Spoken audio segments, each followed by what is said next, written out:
German हमलावरों को झांसा देने का फ्रांसीसी मंसूबा, फेक पेरिस। क्या आप जानते हैं कि इस अनोखी चाल के बारे में हाल ही में मालूम हुआ है और ये इस कदर अजीब बात है कि इस पर यकीन करना बहुत मुश्किल है।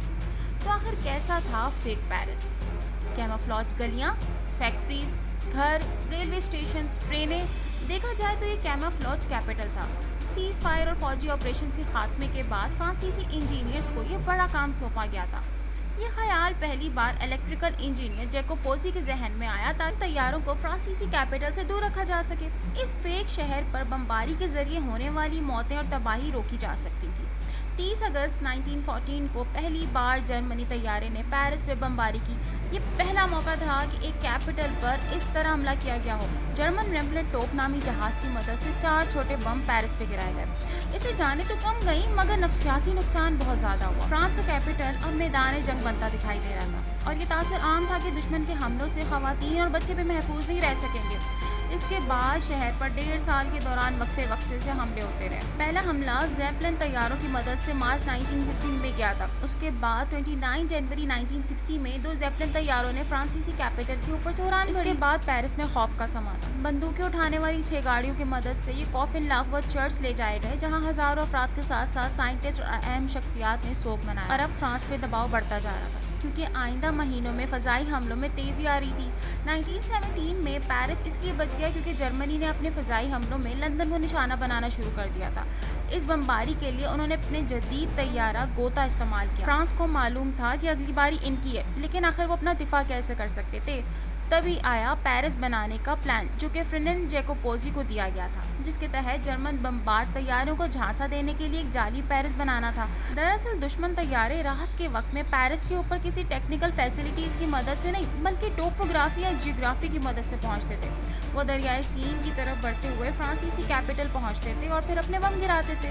मगर दरियाए सीन में हवा के रुख से चलता है और पेरिस के बीच से गुजरता है। यहीं इसके लिए मशहूर पुल बनाए गए और तारीखी बिल्डिंग्स जैसे आईफल टावर भी मौजूद है। इसके बाद ये दरिया ऊंट के कोहान की तरह एक बार नहीं बल्कि 2 बार बल खाता है। जैकोब पोजी से कहा गया कि दूसरे बल पर ये फेक शहर बनाया जाए। इसके साथ साथ इंडस्ट्रियल जोन समेत 2 मजीद नकली इलाके बनाए गए जो पेरिस के ईस्ट में 10 मील दूर तक। तो 1918 में जैकोब पोजी ने काम शुरू किया। पेरिस के सबसे मसरूफ रेलवे स्टेशन की नकल तैयार की। उन्होंने चलती हुई ट्रेन जैसा मंजर पेश किया।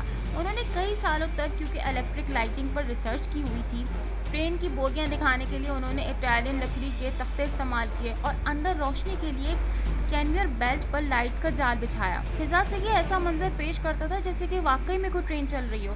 और अब नेक्स्ट स्टेप था इंडस्ट्रियल जोन। जैकोब पोजी ने इन्हीं तख्तियों की मदद से फैक्ट्रीज का ढांचा बनाया। छत पर मुख्तलिफ रंगों की पेंट किया, सफ़ेद, पीले और लाल लाइट्स लगाई जिनमें से आग और धुआं निकलता था, जैसे फैक्ट्रीज में असल में काम चल रहा हो। दरअसल इनके लिए सबसे अहम बात ये थी कि ये फेक सीन्स असल लगे। वो ये नहीं चाहते थे कि किसी क्रिसमस ट्री की तरह हर जगह रोशनी हो जाए जिससे जर्मन फौजियों को शक हो सकता था। ये काफ़ी मुश्किल काम था। आखिरकार जैकोब पोजी का मंसूबा मुकम्मल होने ही वाला था जब जर्मन गोता तैयारे ने 16 सितंबर को पेरिस पर 22,000 किलोग्राम के बम गिराए। तभी उन्होंने फैसला कर लिया कि अगर दोबारा जर्मन बमबार तैयारे आते हैं तो इस फेक शहर को एक्टिवेट कर दिया जाएगा। मगर वो उसके बाद आए ही नहीं। 2 महीने बाद जंग खत्म हो गई।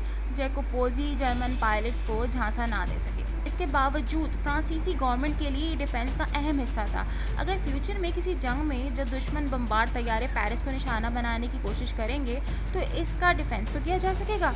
जैकोब पोजी के मंसूबे को खुफिया रखा गया था, मगर 1920 के दौरान ब्रिटिश अखबारों तक आखिरकार ये खबर पहुंची और उसके बाद जैकोब पोजी को सरकारी एजाज़ से भी नवाजा गया। उन्होंने इसके अलावा भी काफ़ी सर्विसेज दी, जैसे आईफल टावर पर लाइटिंग सिस्टम, कई तारीखी बिल्डिंग्स पे खूबसूरत लाइटिंग का काम भी किया। कमर्शियल दुनिया ने जैकोब पोजी का छुपा हुआ हुनर भांप लिया। गाड़ियों की कंपनी सेट्रॉन ने उन्हें आईफल टावर पर अपनी एक मशहूर गाड़ी की एडवर्टाइजमेंट का भी जिम्मा दिया। और फिर आखिरकार जैकोब पोजी की मौत 1932 में हो गई। तो आज के लिए इतना ही। आगे से कुछ कहेंगे तो फेक न्यूज़ हो जाएगी और फेक न्यूज़ से बेहतर है कि कोई खबर दी ही ना जाए, खासकर जब इतनी देर से फेक सिटी के बारे में बात हो रही हो।